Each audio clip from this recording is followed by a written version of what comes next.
Ani, kedit lah kumno kani kawanan pak.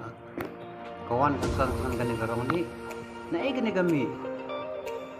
Kani te kami happy.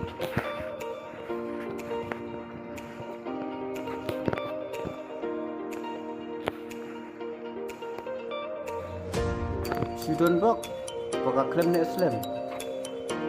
Tan hapok sekenta kalak kuit no rete lagi jabok haj.